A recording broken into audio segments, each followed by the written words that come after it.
Lepo pozdravljam tudi vse prisotne v galeriji Simulacra v Novem mestu na predprilogu soočenja lokalnih volitev. Pozdravljam tudi vse, ki nas spremljate prek družabnih omrežij ali preko etra Radia Študent. Zdaj, na začetku bomo skozi dva kandidata malo predstavili, potem bomo začeli par sklopov vprašanj. Na koncu bomo sprejemali tudi vprašanja tukaj prisotne publike.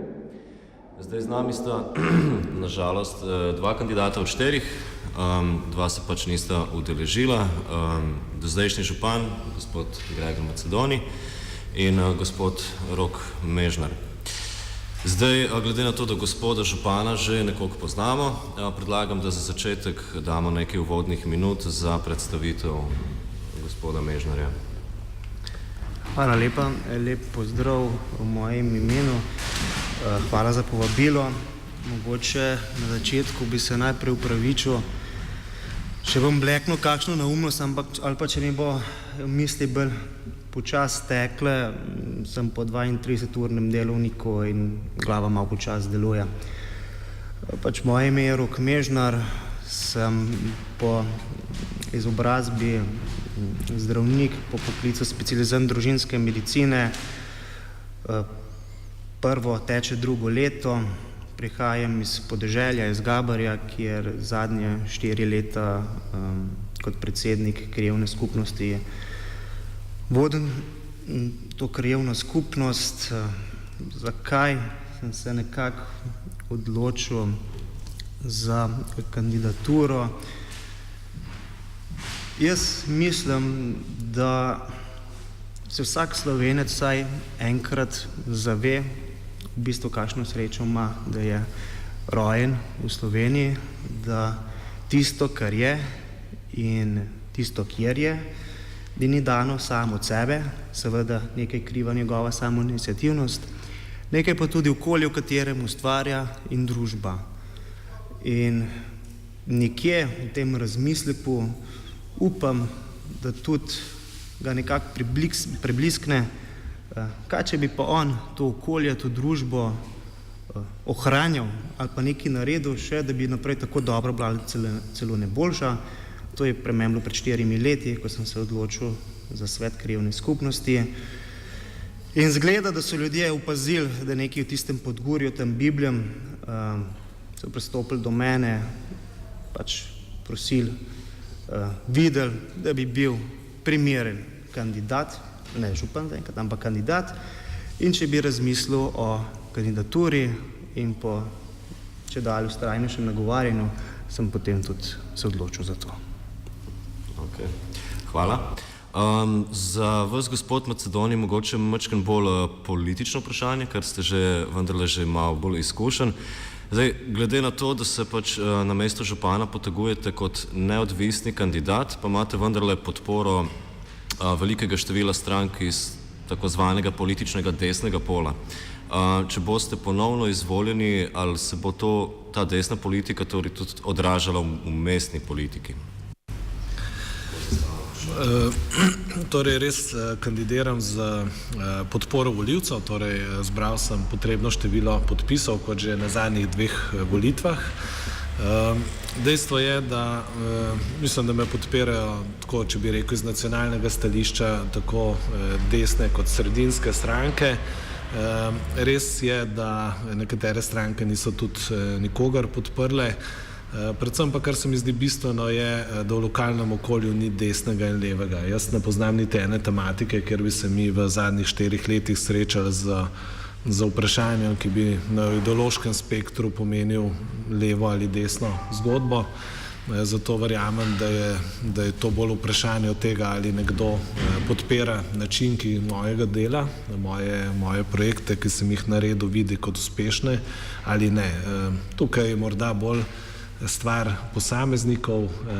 Jaz ocenjujem, da je ta podpora ali pa ne podpora bolj v tem, ali so se neke strukture čutile odrezane potem, ko smo uvedli drugačen način dela.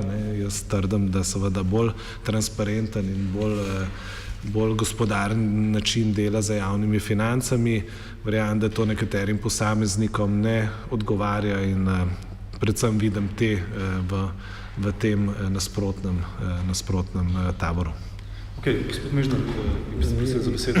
Ja, jaz bi tle gospoda Macedonija sem nekaj vprašal, preden sem se mečkem pripravljal na tele javna soočanja, sem pogledal tudi stare posnetke izpred 4 let, kjer ste dejali, meni se da je bilo na vašem kanalu, takrat ste bili neodvisen kandidat s podporo pač nobenih strank, da je to prednost, da nimate nobenih strank, da vas nobene podpira, ker pač, da niste po domače rečeno nobene nič dolžni.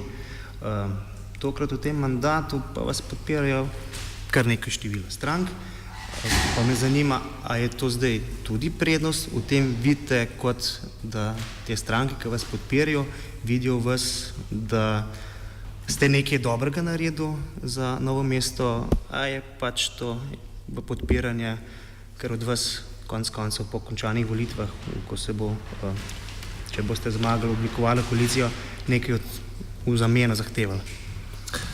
Ja, res je, ne, še vedno poudarjam in še vedno sem kandidat brez tega, da bi imel predlagateljstvo oziroma direktni podpori politične stranke. To se mi zdi pomembno, tudi način delovanja, ki je bil v preteklosti v Novem mestu, to, da so se predvolilne koalicije sklepale z pisnimi dogovori, z tudi nekaterimi dogovori v kadrovskih in drugih zgodbah. Temu smo naredili konc.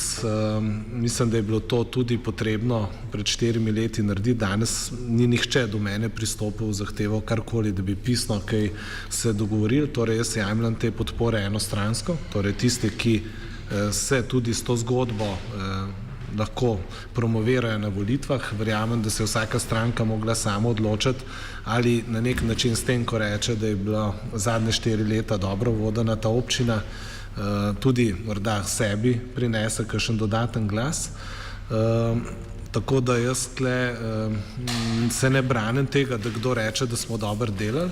Absolutno pa ni to povezano z nobenim predčasnim dogovorom ali pa privilegijem. Hvala. Dobro, hvala. Naslednje vprašanje za gospoda Macedonija. Zdaj, če sledimo nekim geslom strani opozicije, lahko pazimo razne gesla, kot vrnimo občino ljudem ali pa se pravi neka gesla, ki nakazujejo, da obstaja neka upravičena težnja po večji demokratizaciji znotraj občinske politike. In me zanima pač, se pravi, vaš odziv na to, ali so to vrstne težnje upravičene in zakaj, če ne, zakaj? Torej, jaz bi bil zelo vesel in ne bom rekel ravno srečen, ampak mislim, da bi bilo to zelo pozitivno, če bi se več ljudi vključevalo v procese lokalne politike, v procese soodločanja. Na koncu je politika dogovor o nečem skupnem. Jaz jemljem vedno politiko v tem pozitivnem smislu, torej mi se moramo odločiti, na kakšen način bomo te skupne stvari urejali. Na koncu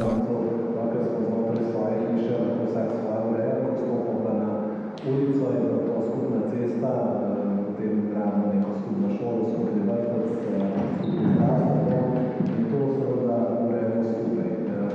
Vemo, da je danes apatika, da je tudi strankarska politika, javno mnenje o politiki nasploh zelo nizko pripeljala. Sam sem tle morda idealist,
niste odzvali pritrdilno?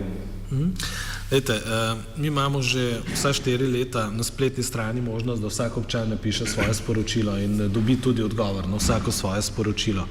Zdaj, če se politična stranka en mesec pred volitvami odloči, da bo pa naredila portal, v katerem bojo delovali tako, da bojo forward dali teh pobud naprej, ker naj bi jih iste osebe, kot če bi vsak sam unesel na spletni strani občine, ne vidim smisla, zakaj bi mogla biti politična stranka posrednik med ljudmi in med občino, ne, če lahko mi z občani komuniciramo neposredno.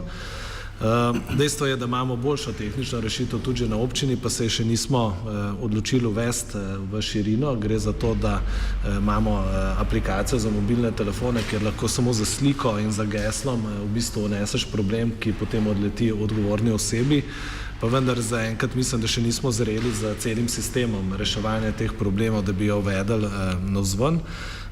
Tako da jaz tle glede tega ne vidim težav. Mi imamo spletno stran, ki je letno že pred prenovo, ki smo jo dobro leto nazaj zaključili in je sedaj res ena najboljših spletnih strani v tem smislu kot servis občanov v slovenskem merilu.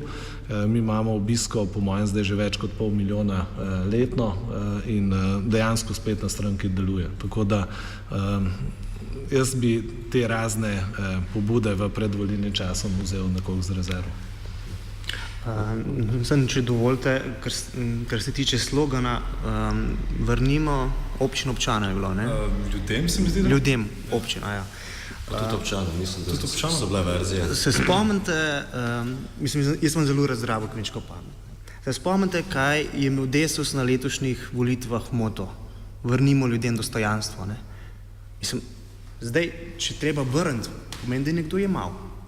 Ja, kdo je pa bil do zdaj skozi v koaliciji, kar se tiče Desusa, ne? Ja, sami, ne? Ja, kdo je pa pol tisti, ki je jemal, ne? Isto tlele vrnimo ljudem, sicer ni glih fer, da govorim to, ker ni kolegice tukaj, ne? Ampak v redu, kdo je bil pa pred gospodom Macedonijem na oblasti? A se je sem zdaj jemal, a se je prej jemal tudi, ne? A zdaj bi pa kar vračal nazaj? Ne, sem tukaj v tem. Ja, to so mogoče malo marketinški pristopi različni. Ja, seveda, ne. Zdaj, ko ste že omenili, gospod Macedonij, zelo dobro spletno stran, ne, pač novomeške občine. Novo mesto tudi spada med občine, kjer se pač po različnih pokazateljih najbolj živi. Ampak imamo tudi v novomeški občini tudi romsko skupnost. Tako da mene v bistvu zdaj zanima, pač skoraj da mogoče paradoksalno bi se lahko tudi gledalo na to, ne, da se pač v novomeški občini tudi v celotni Sloveniji, da se pač zelo dobro živi. Pa bi vas vprašal, kako ste se pač z romsko problematiko nasploh soočili v prejšnjem mandatu, pa mogoče bi poti še dal besedo gospodu Mežnarju. Torej, dejstvo je, da v novomeški občini pred tem izzivom ne moremo pobegati, ker ta izziv je naš in je tukaj, ne. Namreč, zakaj tako začenjam? Zato, ker mislim, da Ljubljana, dokler nismo mi dosti glasni ali pa dokler res nekaj izjemnega se ne zgodi, s to problematiko ne bo nikoli čutila, ne. Namreč govorimo o Ljubljani kot prestolnici Slovenije oziroma glavnem mestu in sedežu vseh državnih inštitucij. Namreč, začel bom iz morda letošnjih izkušenj, kako smo se pogovarjali z vladnimi predstavniki. Namreč jaz sem dal zelo močno inicijativo, da bi spremenili zakon o romski skupnosti, ki se je letos spreminjal v rednem postopku in da bi noter napisali, da se lahko za potrebe ukrepov pozitivne diskriminacije tudi zbira statistične podatke na podlagi narodnosti.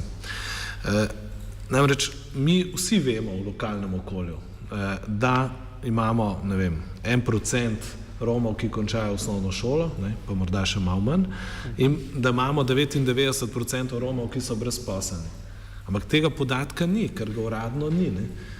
In veste, če Slovenija samo to meri, da imamo v Sloveniji, ne vem, 8-9% brezposelnost na državni ravni, in če se vsi ukvarja samo tem, kako bo tam za 0,5% boljš, ne vidi pa nekdo neke populacije, kjer je 99% problema, ne, potem bomo težko stvari reševali, ne.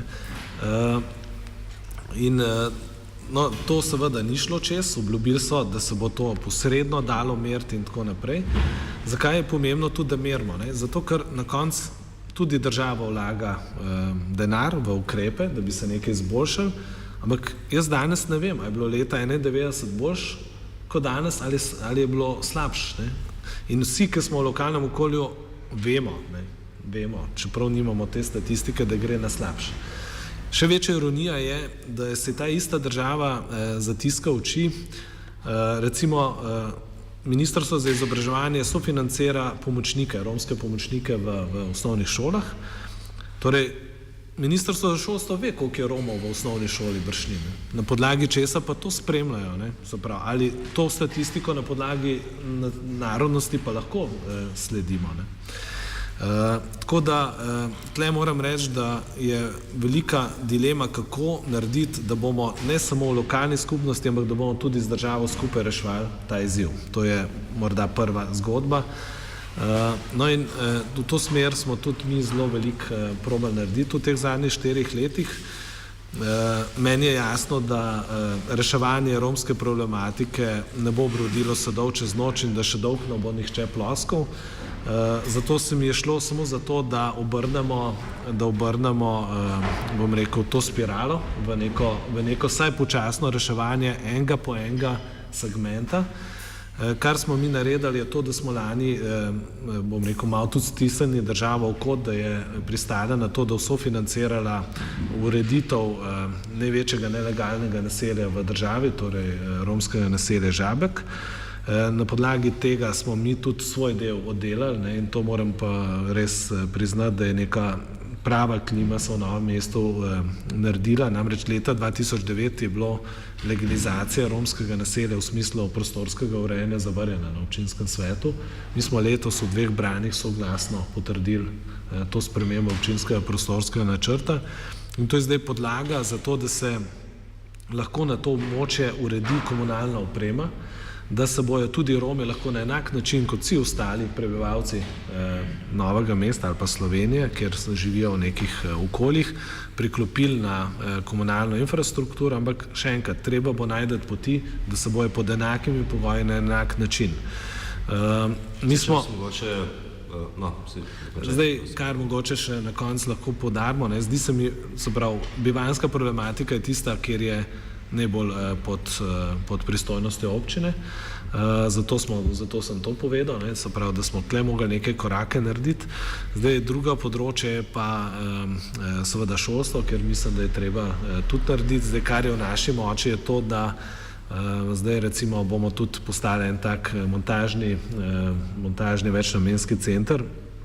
Namreč okoli 100 romskih otrok obiskuje osnovno šolo iz naselja Brezjak Žabjak in okoli 40 jih je zdaj lahko hodilo vsak dan, zato je vsak prišel 2-krat na teden smo na vrsto, na te programe Društva za razvijanje prostovoljnega dela, ki pomaga romskim otrokom, da so lahko do neke mere enakopravno vključujejo v osnovno šolo. Ker samo s tem, da bomo izboljšali kvaliteto bivalnega okolja, torej da bomo jih tudi na nek način prisilili, da saj del teh dohodkov, ki jih dobijo iz socialnih transferov, tudi namenijo za kvaliteto bivanja in da se nekako posredno zagotovi, da bojo otroci začeli pridobivati izobrazbo, samo s tem bomo seveda lahko tudi pomagali posameznikom, da bojo tudi potem lahko v življenju kaj naredili več. Ja, no, tukaj sem verjetno, ker vsi strinjamo, da je ta ping-pong med državo pa občino v bistvu lahko tudi zelo škodljiv. Gospod Mežner, mogoče še? Ja, veliko nekaj za dodati, kaj je gospod Macedonija zelo lepo povedal. Meni se zdi, da je gospod Muhič sprejel strategijo za reševanje romske problematike 2012 leta. Tista strategija je zelo lepo napisana, kaj je bilo narejeno takrat do zdaj, pač bi bilo treba pogledati. Gospod Macedonija je lepo omenil, treba je najprej stanovanjsko problematiko rešiti, potem šolstvo.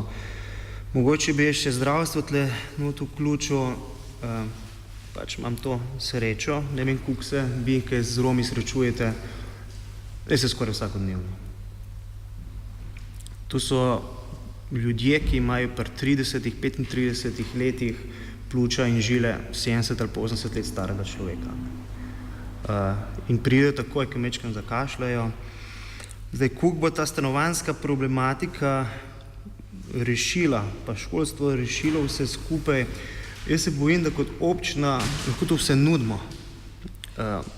Na Romih samih pa je, če bojo to uporabljali, se pravi šolstvo, če se bojo priključili na kanalizacijo, na vodovod, kad konec koncev to vse stane. Ne? In če je tako župan rekel, da bo to pod enakimi pogoji kot za ostalo prebivalstvo, ne? Se mi zdi, da tele naletimo na en problem. Ne moramo jih pa prisiliti. Ok, končujemo se sklopom. No, zdaj, gospod Mežnar je že prej dobil malo več besed v začetku, ampak seveda ne bomo tudi zapostavili trenutnega župana gospoda Macedonija. Zdaj, mogoče vam namenimo nekaj minut, se pravi, da sami izpostavite tiste projekte, ne, tekom vašega mandata, ki bi jih recimo hoteli izpostaviti kot nek presežek oziroma nek vrhunec vašega delovanja. No, jaz mislim, da predvsem, če se ozremo 4 leta nazaj, ne, bomo ugotovili, da je kar nekaj tematik, ki smo jih takrat imeli kot glavne tematike predvolilnih soočanj, izginilo za tokratne volitve. Pa bom prek tega morda tudi izpostavil te glavne projekte. Ne. Torej, govorili smo o nesprejemljivosti tega, da prekuhavamo vodo. Ne. Torej, to smo zdaj v teh 4 letih rešili. Projekt vodovoda oziroma ureditve naših vodarn. Govorili smo o nesprejemljivosti smradu iz regijskega odlagališča Cerod. Tudi to smo uredili v zadnjih 2 letih. Govorili smo o problematiki avtobusne postaje, kjer smo vsaj delno sanacijo naredili, potekajo zdaj postopki za ureditev lastništva, nadaljnja sanacija tega objekta še sledi. Uredili smo tudi varnostno zgodbo na avtobusni postaji. Govorili smo o tem, da je treba mestno središče urediti po 20 letih govorjenja, po 60 letih neurejanja. Projekt je pri koncu. Govorili smo o nesprejemljivosti, da imamo staro občinsko zgradbo, ki kazi središče mesta, ruševino, ki je 10 let čakala. Tudi ta lastniška zgodba se je uredila, rušitev se je izvedla, zdaj začasno ureditev, v pripravi je projekt urbanizacije oziroma izgradnje poslovno-stanovanjskega objekta na tem mestu. Zdaj, poleg tega so bile tudi energetske sanacije, to se mi zdi en tak tudi dober razvojni projekt. Mislim, da je, kar je še za dodati, je to, da smo v teh 4 letih kar nekaj zgodb tudi potegnili na plano. Ena zelo pomembna se je zgodila leta 2015 za 650-letnico Novega mesta, potem smo nadaljevali z Janternim letom in zdaj za Štuklovim letom. To so zgodbe, ki seveda, jaz mislim, da krepijo tudi nek ponos, samozavest Novega mesta. Zdaj morda med temi projekti, ki so še navedeni, pa so tudi znotraj tega, da so desetletja čakali, je tudi 22 let propadajoč velodrom v Češči vasi, ki smo tudi nekaj premaknili na področju športne infrastrukture. Zato, tako bom rekel, ko me danes sprašujejo na soočenjih, se pogovarjamo o oživitvi glavnega trga, se pogovarjamo o nekih novih temah. In vesel sem to, da smo v teh 4 letih praktično na vseh področjih nek razvojni cikl zagnali, ponekod smo že to zaključili, ponekod je v teku, ponekod se bojo stvari še dogajale. Zato sem, tako bom rekel, s to bilanco zadovoljen in tudi dokaj pomirjen sam sabo. Dobro, tako kot ste predstavljali, odprlo se je kar nekaj projektov, številni med njimi so še vedno odprti, niso dokončani. Zdaj bi pa dal besedo v bistvu vam, gospod Mežnar, iz vaše perspektive, kot kandidat, kako ocenjujete se pravi delo trenutnega župana, gospoda Macedonija, kaj bi morda spremenili, kakšna je vaša vizija Novega mesta? Kakšna je moja vizija Novega mesta? Enostavno, da se sledi strategijam, ki jih je sprejel prejšnji župan in tudi sedanji župan, večinoma sedanji župan. In te strategije so kot neka smernica nadaljem županom, da se ne začenja znova, ampak da se pelje tiste projekte, v bistvu, da se projekte pelje na ta način, s tem ciljem, da se te smernice, te strategije uresničujejo. Se pravi, če je strategija za promet, ureditev potniškega prometa, postavitev parkirne hiše, in če so to preko delavnic, preko strokovnih odborov nekje zapisali, zakaj bi potem pa to ignorirali? Peljali bomo naprej. Se pravi, občinstvo, občani, širša javnost je bila za gradnjo parkirnih hiš, točno ve, kje bojo stale, točno se ve, da mora biti tretja razvojna os in se bo to gradilo naprej. Ne? Je pa res, da to ni odvisno samo od nas, tretja razvojna os, vemo od države. Država, vlada, vemo, v kakšnem stanju je, sicer se obljublja naslednje leto, da bi se začelo graditi. Sem nekako skeptičen glede tega. So še neki odprti projekti, kot naprimer, ki se vlečejo že iz prejšnjih političnih obljub, kot je mestni bazen, ki je spet kar naenkrat zdaj ratov aktualen, gospodarstvo, gospodarske cone in tako naprej. Se pravi, skratka, peljali bomo tiste projekte, tiste cilje naprej, ki so bile že začete, ki so za dobrobit občanov in pa ki so za doseganje tistih strategij, ki so bile postavljene. Ne bomo odkrivali tople vode. Dobro, gospod, imam še eno vprašanje. Ne? Predhodno, ko ste že dajali izjave za javnost, ste močno izpostavili prav manjša in srednja velika podjetja. Ko sem jaz razumel, pač opozarjate prav to, da so ta podjetja bi rabila neke boljše olajševalne okoliščine, pogoje v novem mestu. Mislim, kako bi to izvedli, kako ste zamišljate potem tudi gospod Macedoni, če imate vi kakšen... Lejte, Novo mesto je seveda prestolnica gospodarstva Dolenjske in tudi glavna izvoznica, kar se tiče v Sloveniji, ampak vse to temelji na podjetjih, kot so Krka, Adria, TPV, Revoz. Ta majhna in srednja podjetja so kot, ko bom rekel, neki simbiozi s temi podjetji.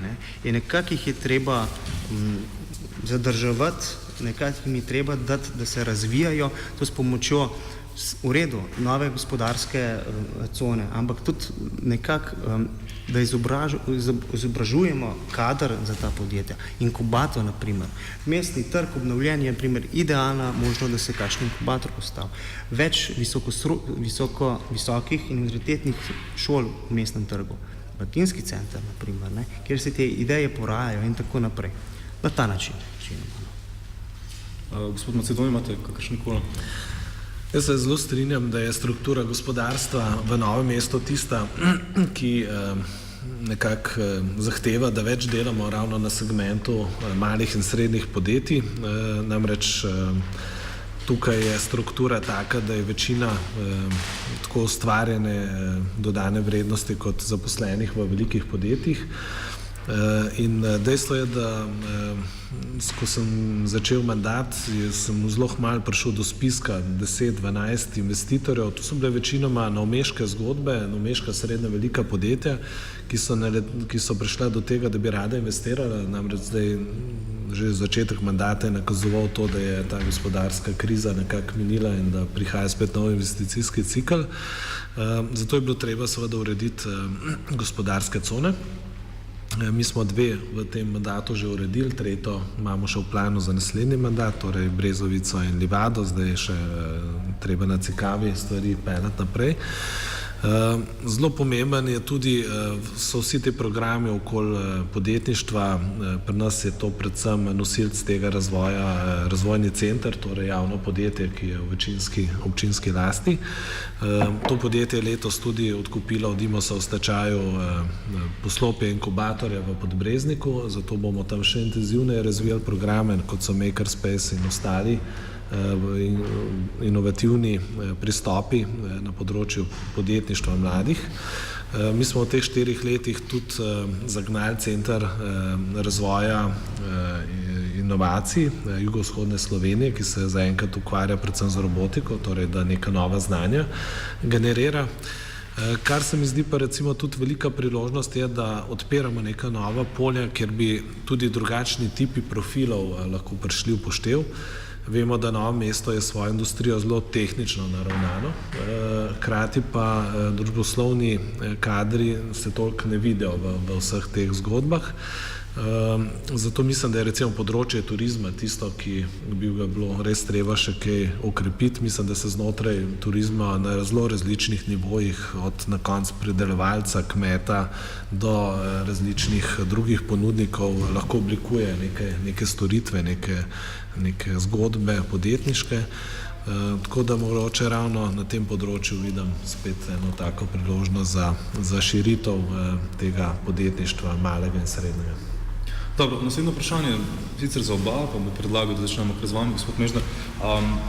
Sicer pač eno izmed 3 največjih podjetij novomeških, se pravi Revoz, ne? Tukaj se ne moramo zanikati, da je podjetje dobilo renome enega izmed podjetij, ne, z najslabšimi delovnimi pogoji v državi. Ne? Zdaj, zanima me, ne, kako bi lahko občina na to vplivala. Ne? Tukaj vidimo, da se že na državni ravni ustvarjajo neki kompromisi, kako to podjetje obdržati tukaj. Ne? Se pravi, zanima me, kako bi lahko občina vplivala na izboljšanje delovnih pogojev in tudi pač v kolikšni meri podjetje sploh odvaja neka sredstva za vzdrževanje infrastrukture in tako dalje. Ne?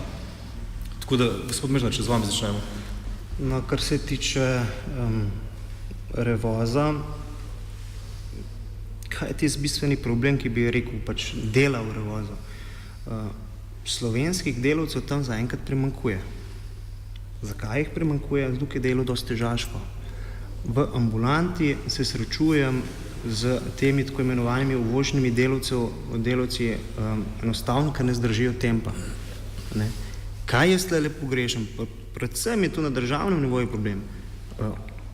Delo, medicine dela.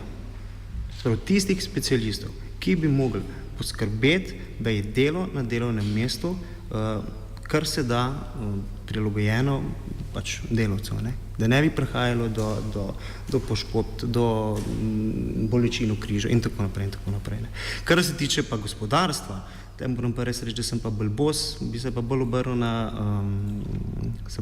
strokovno pomoč na občinsko upravo. Torej, sam Revoz, mislim, da ima kar neko pomembno zgodbo o Novem mestu, ne? Namreč avtomobilska industrija je tukaj zrasla na nekih generični osnovi, ne? Ni bila nek tujek in to, da smo v 70 letih imeli tudi lastni razvoj avtomobilov in tako naprej, ne? Mislim, da smo lahko na to zgodbo zelo ponosni v Novem mestu.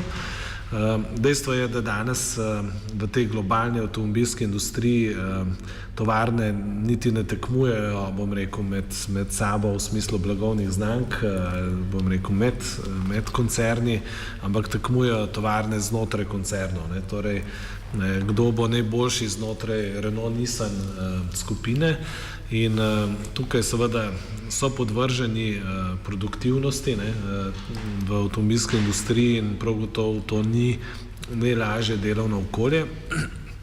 Jaz sem bil večkrat v zadnjem času tudi na obisku, na ogledu proizvodnje. Jaz moram reči, da je ta proizvodnja zelo dodelana, je pa res, da seveda zahteva, tako kot smo rekli, neko učinkovitost, neko produktivnost.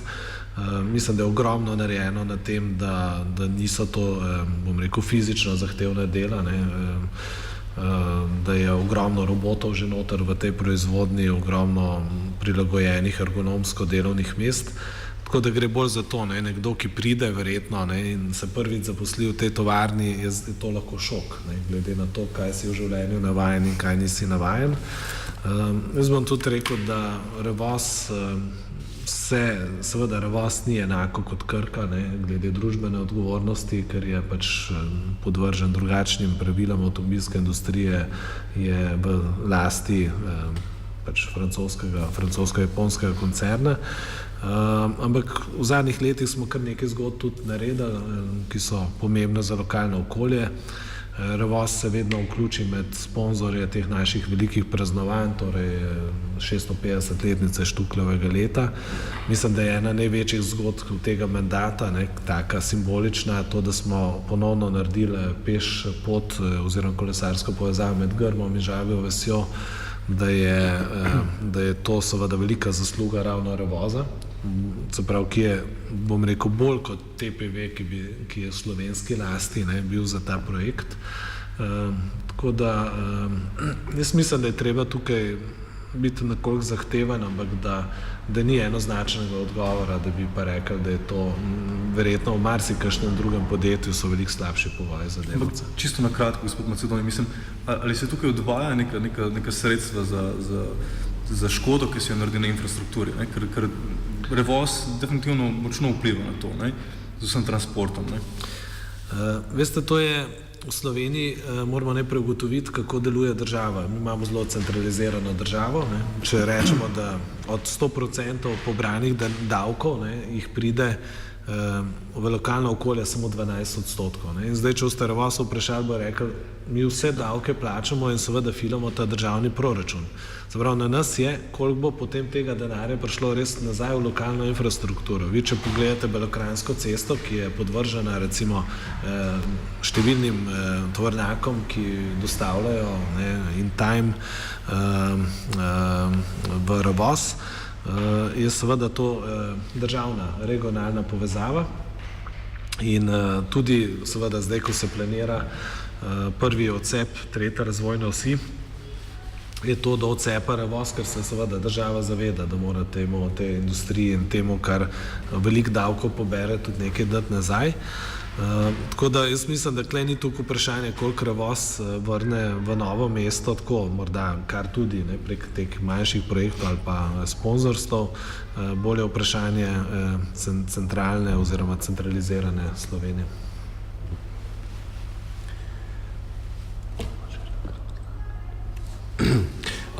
Ok, zdaj mogoče še eno tako vprašanje glede prostora in okolja. Opaziti gre, da je Novo mesto ima zdaj kar novo podobo v zadnjem času. Pa v bistvu bi vaju vprašala, kako v bistvu gledata na ta odnos med centrom, če rečem tako mesto, pa periferijo. Ali je zdaj mogoče videti bolj na tej strani, da se zdaj bolj ureja mesto, ampak kako gledate na to, v kakšnem ravnovesju bi mogla biti ta dva okolja? Definirate periferijo, Recimo, da to predstavimo, zdaj v zadnjem času vidimo, da je fokus padel na samo mestno jedro. Zdaj pa gremo na samo podeželje, recimo, da tukaj vprašanje postavimo podeželje in mestno jedro. Logično je, da glavno mestno jedro je samo eno. Če se tisto obnavlja, se obnavlja tako za Novo mesto, kot za periferijo.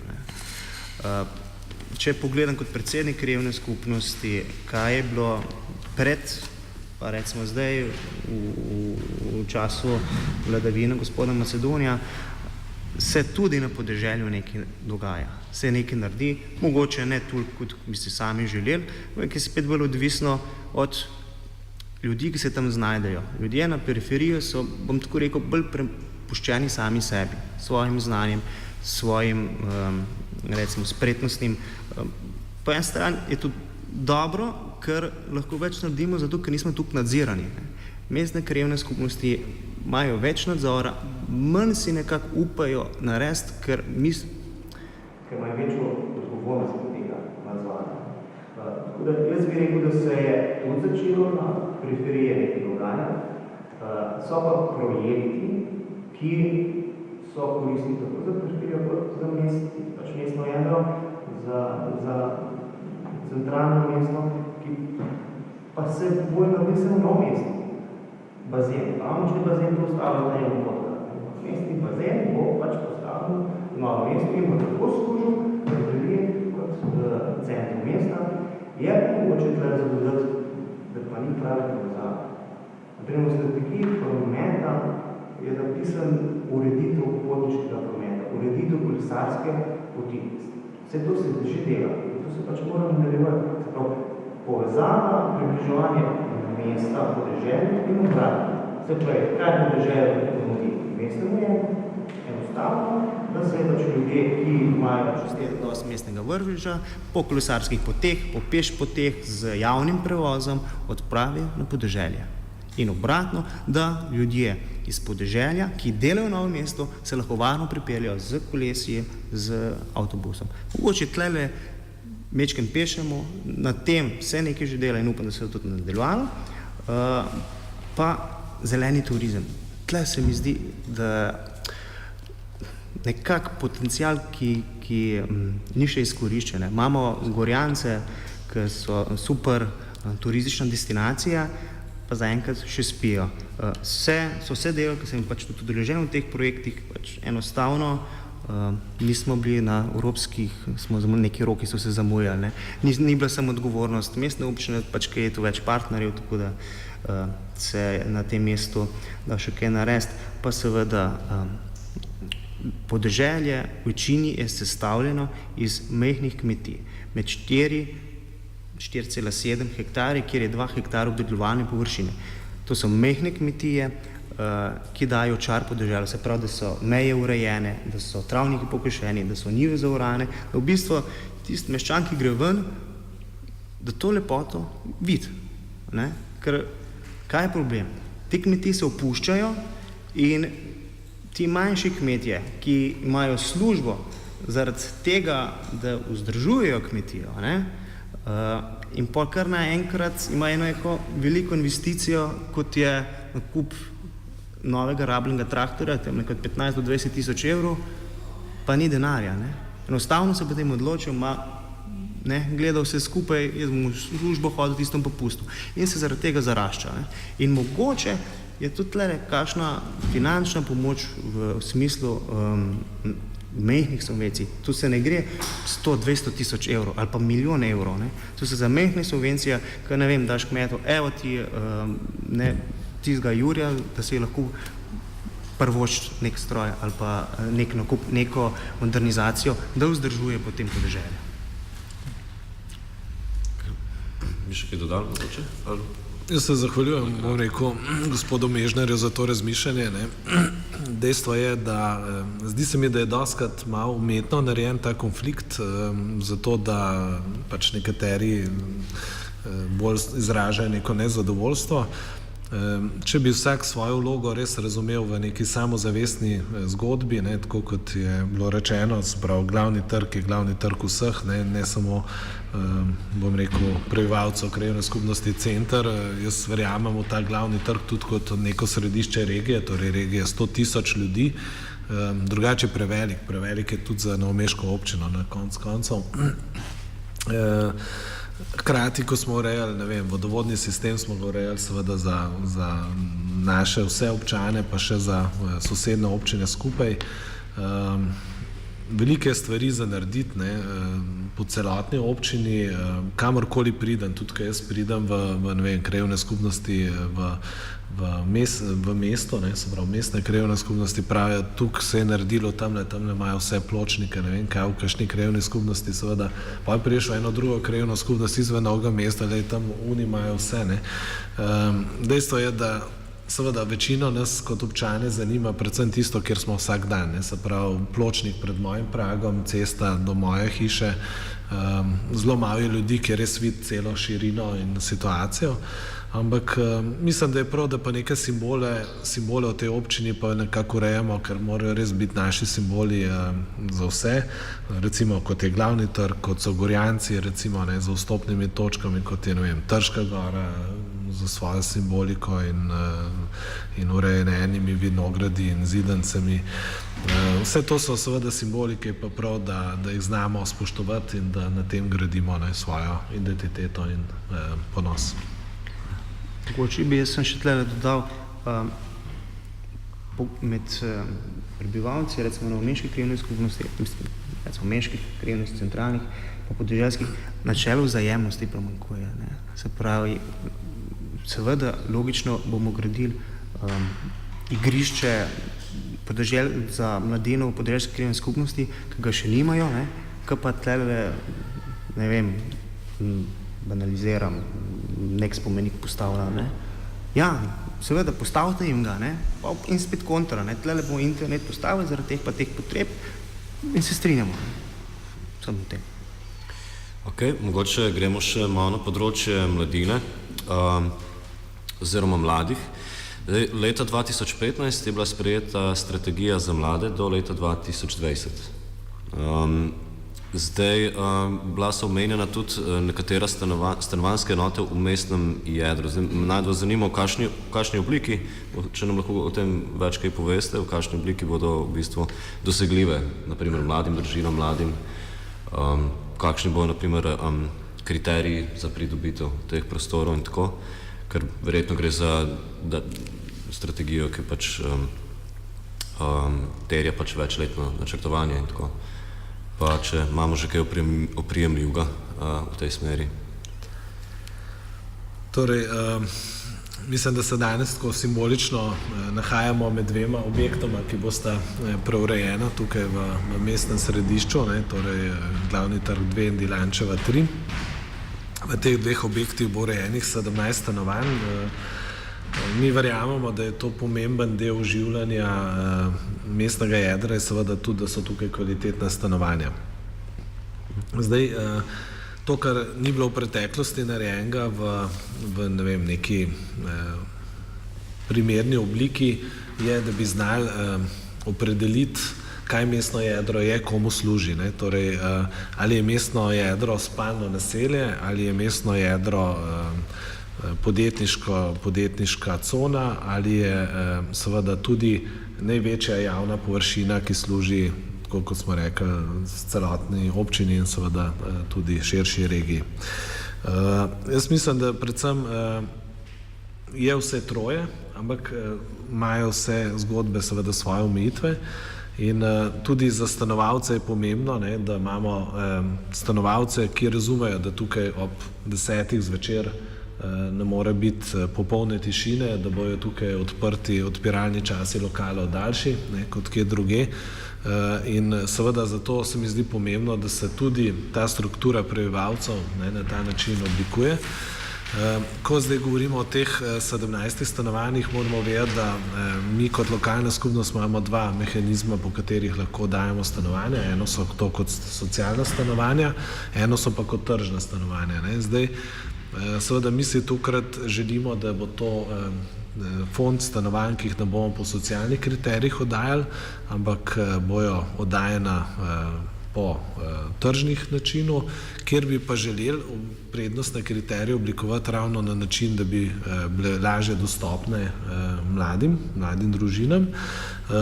Namreč tukaj bo nekaj različnih tlorisov, ne bojo, ne, bom rekel, vedno za 4-članske družine, nekaj bo 2 do 4 članske, recimo, zasedbe.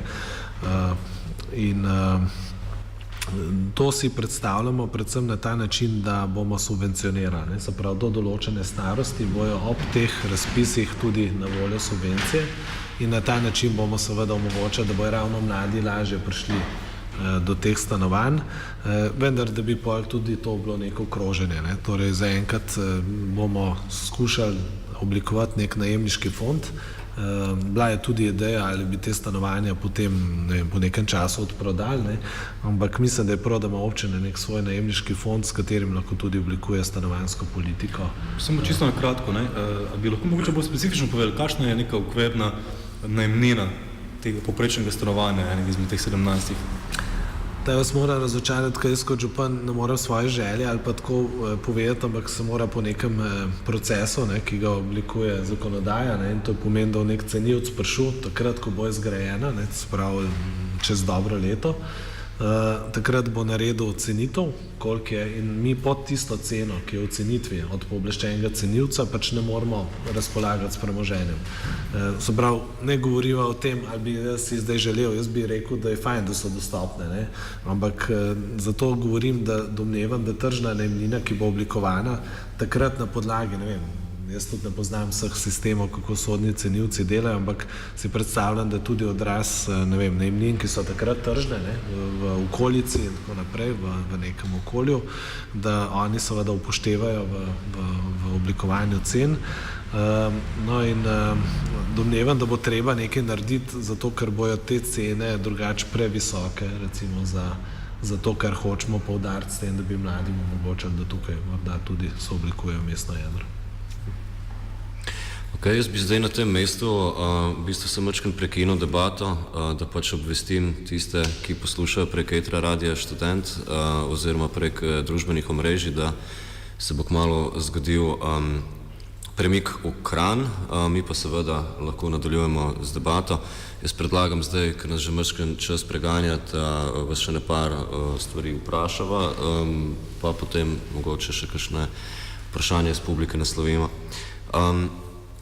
Jaz bi mogoče vprašal glede nastajajočega mladinskega centra Oton, nepar vprašanj glede na to, da je pač zdaj v neparih letih izginilo kar nepar prostorov, ki so jih mladi veliko uporabljali, tudi naprimer pač Narodni dom, Lokal Patriot, če omenimo lahko tudi mogoče sicer v Dolenjskih Toplicah Kevder. In zdaj kaj v bistvu nekako, ne vemo zdaj, ali je upravičen strah ali ne, kaj se bo zdaj zgodilo zdaj s to neko luknjo, naprimer, kar se tiče teh prostorov za mladino, če bi nam lahko svoje mnenje povedala.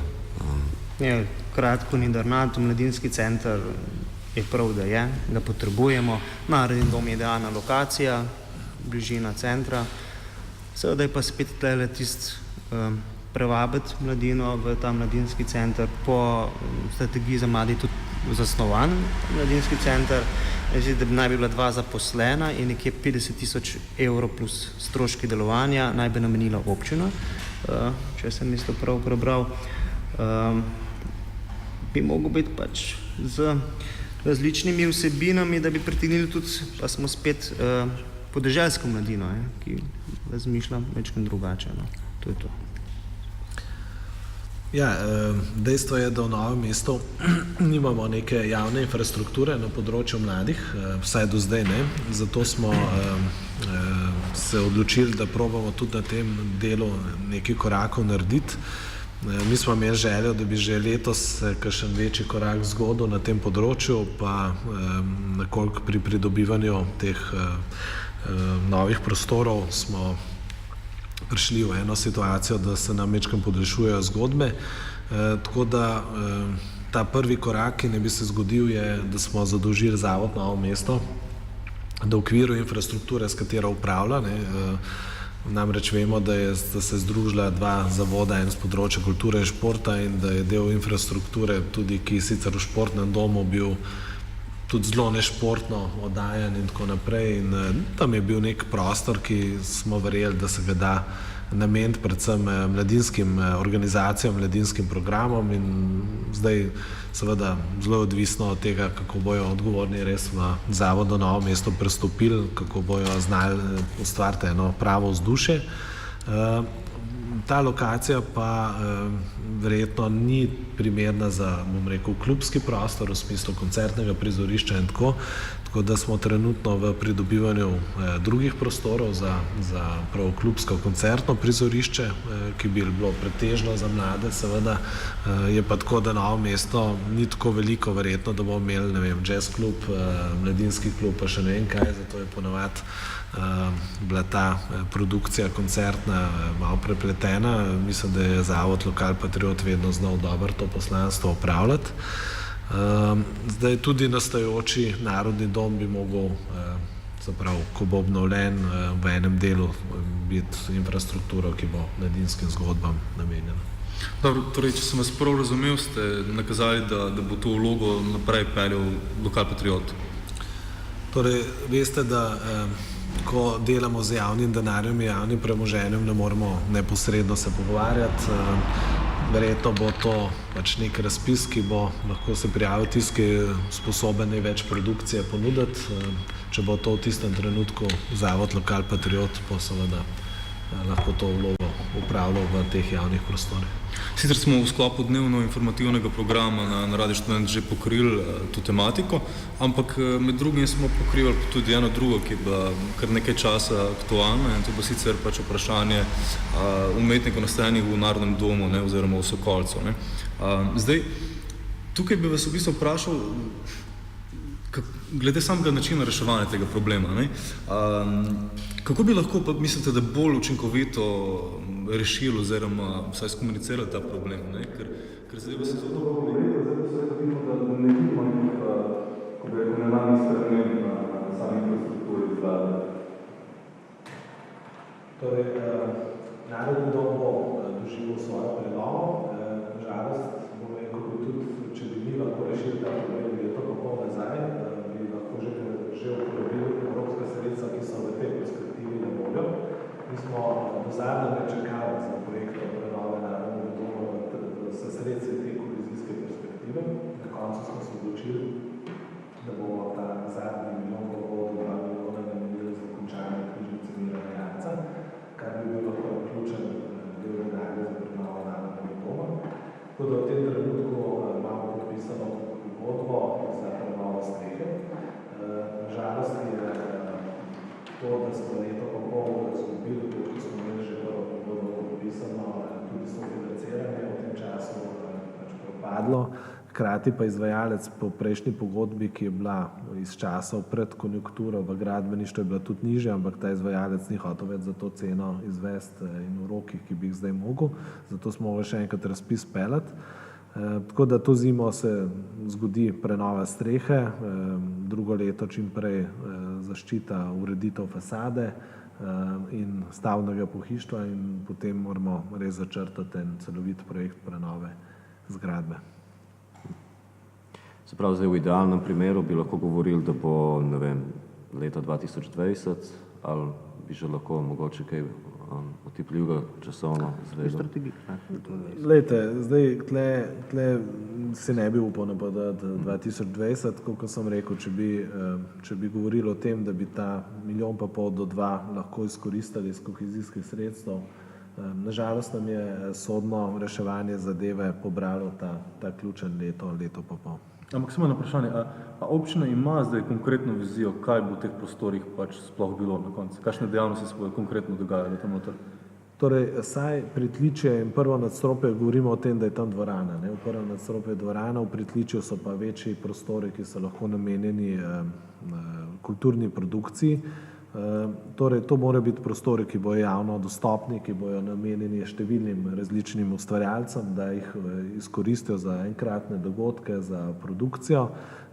Mi si ne želimo, da nekdo pride in potem zasede te prostore kot tako. Torej, to bojo prostori, ki bojo v upravljanju občine oziroma javnega zavoda občinskega. Potem je pa zgodba seveda še posameznih manjših prostorov, kjer pa bomo probali narediti tako, da bo ta objekt seveda najbolj živel, ali bojo to posamezni ateljeji, ki bojo na nekem razpisu oddani, ali bojo to za kakšne inštitucije kulturne. Ne želimo si, da to zasedajo društva, ki imajo enkrat na teden sestanek. To ni živ prostor, ne, se pravi, mi bi želeli, da je notri čim več dogajanja, ki je stalno. Ne. No, v bistvu bi jaz imel še pod vprašanje v sklopu tega, mogoče malo širše, ker glede tega občutka, glede koncertnih prostorov, tukaj tudi še problematika glasbenikov, naprimer, ker pač vsi vemo, da ima Novo mesto pač močno glasbeno tradicijo in tudi z nekaterimi temi prostori tudi so nekatere glasbene skupine naprimer izgubile prostor, pa bi mogoče vprašal, če lahko kaj pričakujejo glasbene skupine v naslednjem mandatu, oziroma mogoče gospoda Mežnarja, če ima kakšno idejo glede tega. Jaz sem že na prejšnjem soočenju povedal, da bi bila idealna možnost na obnovljenem mestnem trgu odprto mestno gledališče, ki bi se lahko posluževalo kot tudi za koncertne dejavnosti in pač te prireditve, po mojem mnenju, mogle biti brezplačne, tako da bi ta del mestnega trga lahko opremljen na tak način. Torej, mislim, da je seveda Novo mesto nima samo tradicije glasbene, ampak imamo zdaj res eno sceno glasbeno, ki je v slovenskem merilu fenomenalna in super. Zdaj veliko teh skupin seveda vabi tudi posredno v nekih javnih prostorih, zaklonišča in tako naprej. Sigurno bo treba razmisliti, kako bi ukomponirali to klet, ki se je že zdaj izkazala kot nek klubski prostor v Narodnem domu. Zdaj, ali je to res za produkcijo ali je za vaje, ne, to težko komentiram.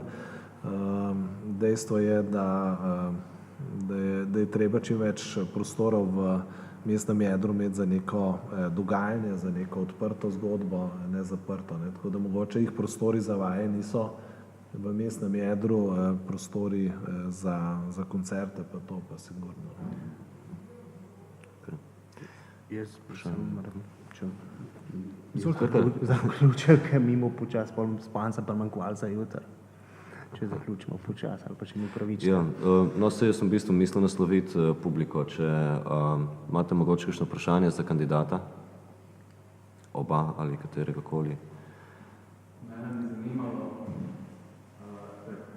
v letošnjem mandatu ste uredili ta velodrom. Tako kar se spomnim, so v Novem mestu se govori o 3 športnih objektih, se pravi bazen, prenova stadiona na Portovu z neko ustrezno tribuno. In pa takrat je v vlast, ki je bilo govora o dvorani, ki tudi ni bilo, da če oba kandidata mislita, da so, kaj se mislite o teh 3 projektih, so potrebni prenove oziroma gradnje in v kakšni obliki. Sprav mislite, ali gradnja nove dvorane ali pač obnovitvene teh starih dvoran. Ja, da je treba bilo staro obnoviti, kot ta velodrom, pa Portoval in podobno, se mi zdi, da je škoda, da propadajo, vse če ni drugega, so namenjeni tem manjšim športnim prireditvam. Za večjo dvorano je pa enostavno vprašanje, če jo potrebujemo. Če jo potrebujemo, potem pač jo bomo mogli ali morali zgraditi, vendar v sklopu strategije, ne pa sem zato, ker smo pač kot največja dolenjska prestolnica, moramo enostavno jo imeti. Če jo potrebujemo, ja, in v sklopu katere strategije. Zdaj, Novo mesto, kar na številnih področjih zaostaja, ne, za športno infrastrukturo, za regijskimi središči drugimi, kar je seveda zanimivo glede na to, koliko imamo uspešnega športa, ne, v Novem mestu. Ampak tako kot sem že večkrat rekel, še zmeraj imam raj, da imamo uspešne športnike, kot da imamo lepe objekte. Ne. Zdaj, jaz tudi hodim kar na nekaj teh športnih prireditev, recimo na tekme košarkaškega kluba, na rokometno ligo, včasih tudi na košarkaške tekme trotov. Dejstvo je, da gledalcev za polne dvorane nimamo nikoli. Ne. Se pravi, ta neka želja ali pa naš ponos, moramo imeti dvorano s 5000 sedeži, je bolj verjetno res ta stereotip, ne, kaj bi nam pripadalo, kaj bi bilo fajn. Ne. Res je, da če bi dobro tako dvorano zastavili v smislu več namenskosti, bi lahko služila tudi kakšnim prireditvam pa to. Ampak kot rečeno, ne, za 98% vseh naših potreb ta obstoječa infrastruktura ustreza. Kar seveda nam manjka in je bilo v tem mandatu delno to narejeno za zasebno športno dvorano na Livadi, ne, se pravi strani roletarstva Medle, nam manjka vadbena infrastruktura. Nam prav gotovo, če še eno vadbeno dvorano tako več namensko naredimo, ne bomo čisto nič narobe naredili. To je v smislu dvoran, ne, se pravi, bila je čudovita dvorana zastavljena, ampak Novo mesto je zdaj še nekaj let, glede na druge prioritete, ne vidim, da bi vložili v nek finančno nejasen projekt 20 milijonov plus. Ne. Čeprav, veste, ta projekt na papirju govori o 16-17 milijonih, ampak to je projektantski biro Sadar Vuga, ki še nikjer ni naredil, brez da bi bilo še zraven za 50% povečanja. Torej, zdaj, tle bo treba res tudi enkrat Bob reči za to, da kaj se nam dogaja v Portovalu. Dogaja se nam, da je pol naslednji projekt, ne, ki so ga malo na silo spet v prejšnjem mandatu delali, da je bil umeščen na vzhodno stran. Ne. Zdaj, če si predstavljate tam med stadion pa med recimo kegljaški objekt v tisto ozek pas, ampak tribuno na vzhod dati, zato da boš ti zahodno sonce gledal popoldne, ko boš ti na tekmi ali mitingu, atletskemu, je proti vsaki zdravi pameti. Mi imamo v Portovalu naravno lego za tribuno na zahodu in nažalost je ta lega zdaj zafilana prostorsko za akti za dvorano in to bo treba zdaj enkrat reči, ali bomo neko tribuno, ki jo vidim, da moramo po 4 letih jo urediti, zato da bo gledalec vsaj pod streho, če je na nekem dogodku, da se uredi. Zdaj, bazen mislim, da je pomembna infrastruktura. Mi smo prej govorili, na koncu koncev o delavcih v proizvodnih naših tovarnah.